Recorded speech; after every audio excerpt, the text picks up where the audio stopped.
Object-oriented programming principles. First one is data abstraction, second one is encapsulation, third one is polymorphism, fourth one is inheritance. First one, data abstraction. Data abstraction refers to the act of representing essential features without including the background details or explanation. Data abstraction means it is the act of representing essential features without including the background details or explanation. For example, we all using a switchboard in our home. We just click on the switches only, but we don't know what is happening inside.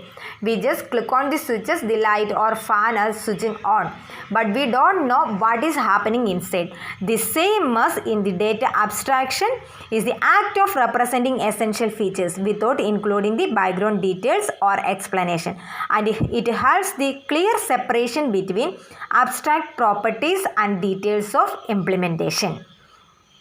And the next one is encapsulation.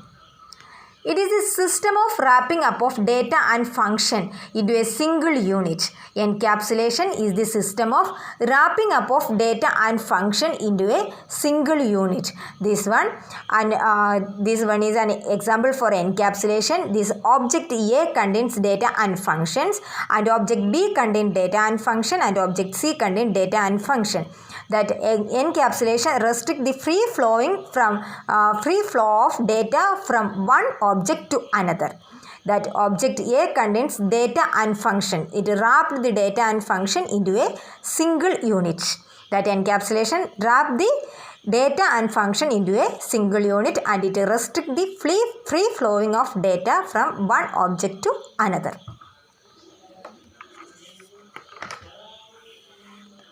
Next one is inheritance. Inheritance is the capability of a class acquire some properties from another class. Inheritance means the capability of a class acquire some properties from another class. We all know the word heredity in biology. It means generations. We all got some genetic characteristics from our parents. Same as it is possible by deriving a new class from the existing class. That same as the generation or genetic characteristics, it is possible by deriving a new class from the existing class. The class whose properties acquire is called base class. The class whose properties acquire is called base class. The base class is also called superclass, main class, and parent class. The class in which property of the base class is acquired is called a derived class. The class in which the property of the base class is acquired is called a derived class. The derived class is also called extended class, subclass, and child class. For example, in this example, vehicle is the main class or base class. The vehicle is divided into two: automobile vehicle and a manually pulled vehicle. These two type of vehicle acquiring some properties or characteristics of vehicle, and then this automobile class is the subclass of this base class vehicle, and then the automobile class is divided into two car, bus, etc., and the manually pulled vehicle is divided into two cart, cycle, etc.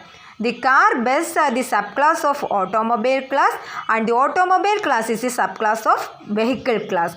This car, bus acquiring some properties of automobile and vehicle. Same as this side. So, the inheritance is the capability of a class acquire some properties from another class. And the next one is polymorphism.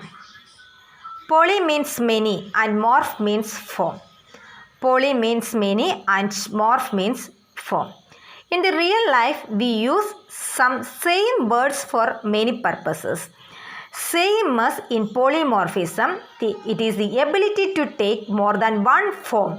The polymorphism is the ability to take more than one form. Same class name or function name we are using for different purposes. Same function name we are using for different purposes. And the polymorphism support function overloading. The function overloading means It is a process to create a number of functions with the same name but with different arguments that match up the method name and execute. That function overloading is a process to create a number of functions with the same name but with different arguments that match up the method name and execute. For example, for finding the area of rectangle, square and circle, we use the same name area for these three. We use the same function name area for these three purposes. That for finding the area of square, we are using area, and in the arguments, this means this, in the bracket we are writing the argument. That argument is side. And for finding the rectangle, we are using the area. In that bracket we are using the argument length and breadth. And for finding the area of circle, we are using area, and in the bracket we are using r. From the argument, the system can execute. In these three functions, function name are same, but these arguments are different. So this system can find out using this argument and execute properly.